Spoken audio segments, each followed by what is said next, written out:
Hey Saturton, this is Mr. Dubik, and in today's YouTube lesson, we are going to be focusing in on a new topic called cellular respiration. Now, what is cellular respiration? Cellular respiration is converting chemical energy from the food we eat into cellular energy, also known as ATP, so their cells can get the energy they need in order to function. So let's begin to talk about cellular respiration. Cellular respiration is the process by which glucose is broken down to make ATP, a form of cellular energy which is needed for our cells to function. And in simpler terms, cellular respiration is where we go from chemical energy to cellular energy to produce ATP. And essentially that ATP, that cellular energy, is used by all heterotrophs in order to energize our cells so that they can function properly. Now here is the chemical equation for cellular respiration, and it is glucose plus oxygen produces water, carbon dioxide, and ATP, our cellular energy. And that would be C6H12O6 plus 6O2 produces 6H2O, 6CO2 plus ATP. That is the chemical equation for cellular respiration.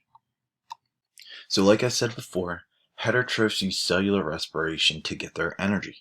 What are heterotrophs? Heterotrophs are organisms that consume food for energy. So for example, we humans are heterotrophs because we go to the grocery store, buy our food so that we can bring it home and eat it and consume it. So the answer is, how do organisms get energy? And the answer is through food. Now, how much energy is stored in food? Now, it depends on what you're eating, but essentially the answer is there's a lot of energy stored in food, and the reason why we need to consume food is because it contains energy, and we need that energy to fuel ourselves. Now, how do we measure energy? We measure energy through calories. And calories essentially are the amount of energy required to raise the temperature of 1 gram of water 1 degree Celsius. So in relation, 1 gram of water is essentially 1 milliliter. Okay, so essentially this is how we measure energy, in the form of calories. Now the calories on the back of food labels are essentially the same thing. It's essentially how much energy is going to be given off in heat when we begin to break down that food, and that energy contained within the food is the energy our cells need in order for them to function properly. So in Unit 4, we just got done talking about photosynthesis, and now we're beginning to talk about and learn about cell respiration.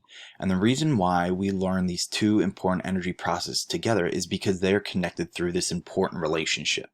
So if we look down here, the products of photosynthesis are the reactants for cell respiration. And what does that mean? Well, if you look down here at the chemical equations for photosynthesis and cell respiration, we can actually see that the products of photosynthesis, glucose and oxygen, are the reactants for cell respiration.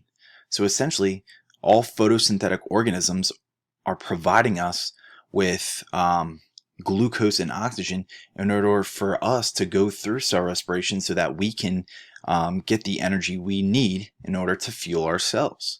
Also, as a result and as a byproduct, we are also producing carbon dioxide and water as byproducts, which is what photosynthetic organisms need in order to go through photosynthesis. So essentially here, what you're looking at is that we are dependent on one another. And if you were to take one of these reactants or products out of the equation, what you would see is photosynthesis and cell respiration stop working, which is not good.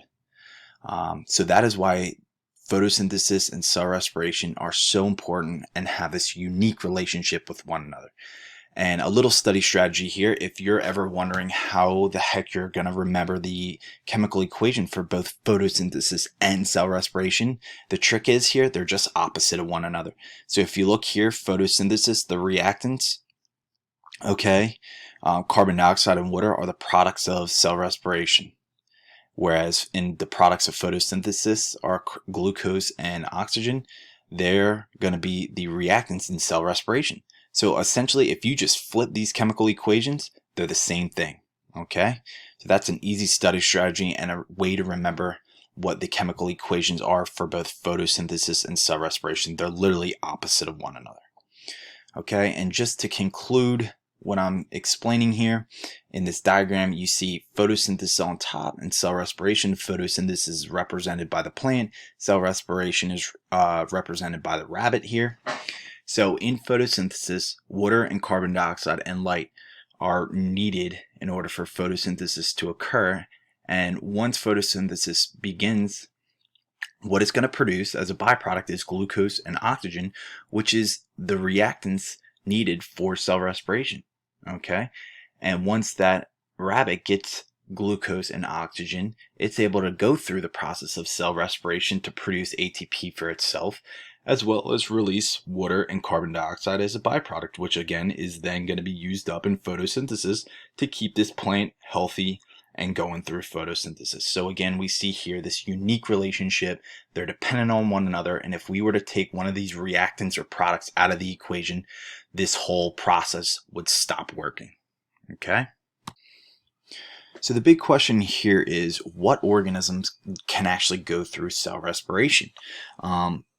And here I have, do only animals go through cell respiration, or do plants go through cell respiration as well? And if we can remember, only plants perform photosynthesis because only plants have chloroplasts. Whereas plants and animals can actually go through and perform cell respiration. And the reason why plants can go through both photosynthesis and cell respiration is because they're autotrophs. So plants actually use sunlight, use light energy, convert it into chemical energy, and then convert that chemical energy, glucose, and convert it into cellular energy in the form of ATP. That's why they're called autotrophs, because they can automatically make their own food, and they have both the chloroplasts and they have mitochondria. Whereas animals do not have chloroplasts, so they actually have to go out and get their food to consume it. And therefore, animals do have the organelle, the mitochondria, which is the powerhouse of the cell and where ATP is produced. So I guess to answer my question here, both plants and animals perform cell respiration, and that is because both of them have the organelle, the mitochondria, and that's again going to be the site for cell respiration. Alright, so on this slide, what we're going to talk about is, where does cell respiration occur in both plant and animal cells? And the answer to that is mitochondria.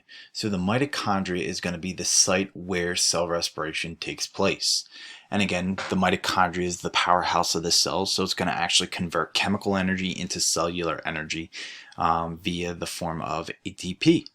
The mitochondria are found in both plant and animal cells.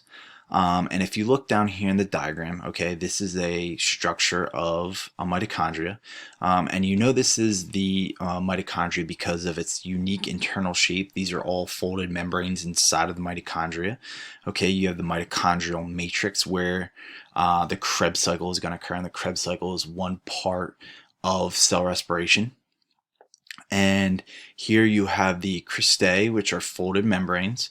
Okay, also you have the outer membrane, and then you also have the inner membrane, and the inner membrane is where the electron transport chain is going to occur, and that again is the last stage of cell respiration. So again, this is the structure of a mitochondria. This is the site where cell respiration occurs. So yeah. Okay, so in cellular respiration, there are two pathways organisms can go through in order to make ATP for themselves. These two pathways depend on whether or not oxygen is present, because you see over here you have an anaerobic respiration pathway, and over here you have an aerobic respiration pathway. One pathway organisms can go through is the aerobic respiration pathway.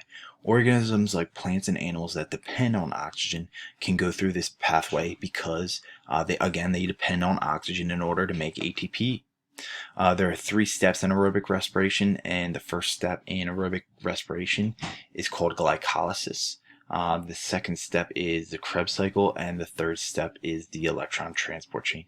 Together, these 3 stages of aerobic respiration produce a whole lot of ATP for both plants and animals.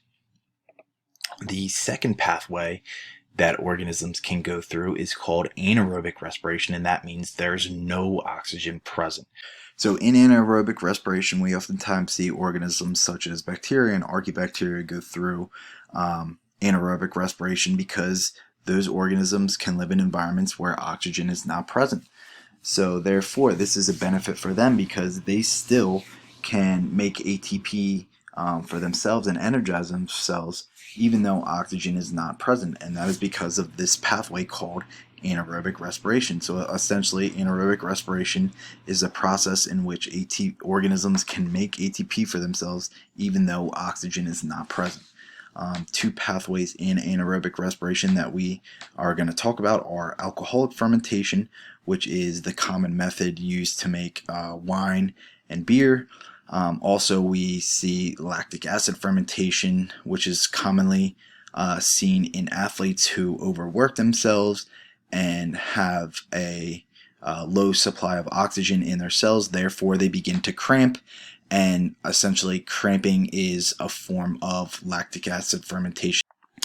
Okay, so the pathway that we are going to begin to explain and talk about is the aerobic respiration, which includes glycolysis, Krebs cycle, and the electron transport chain. So that is where we're headed next. Okay, so on this slide we're going to talk about the four main stages of cell respiration in an aerobic environment where there is oxygen present. So the first stage in cell respiration is glycolysis. That is simply where we are splitting a glucose molecule that is produced in photosynthesis. The second stage is the prep stage. We'll talk about that on the next slide.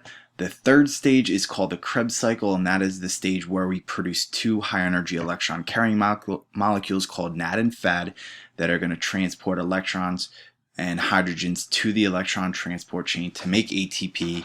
And the fourth and final stage of cell respiration is the electron transport chain, where a whole lot of ATP molecules are going to be made. Okay, so here is a diagram of cell respiration. We can see here that the stages are numbered 1, 2, and 3. The prep stage is not labeled, but the prep stage would occur right here. So in the first stage of cell respiration, that would be glycolysis. And in glycolysis, we are breaking down one single glucose molecule into two molecules of pyruvate. Two ATP molecules will be produced during this process. So that is glycolysis, going from one glucose molecule to two molecules of pyruvate, as well as producing ATP. Also, in the process, we will also be producing NADH, which will be transported to the electron transport chain, and we'll get into that later. The second stage would be the prep stage. That would occur right here, and in the prep stage, what we find is that these molecules of pyruvate will combine with an enzyme called coenzyme A to produce acetyl-CoA. Pyruvate cannot enter the Krebs cycle directly, so that is why coenzyme A is going to bind with pyruvate and form acetyl-CoA.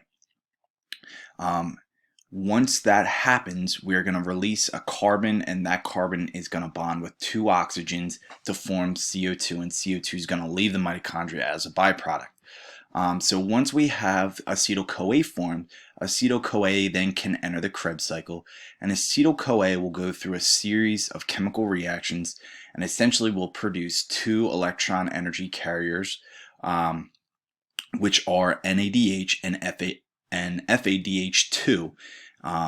And you can think of these as like brothers. I call them like Chad and Brad because it sounds like NAD and FAD.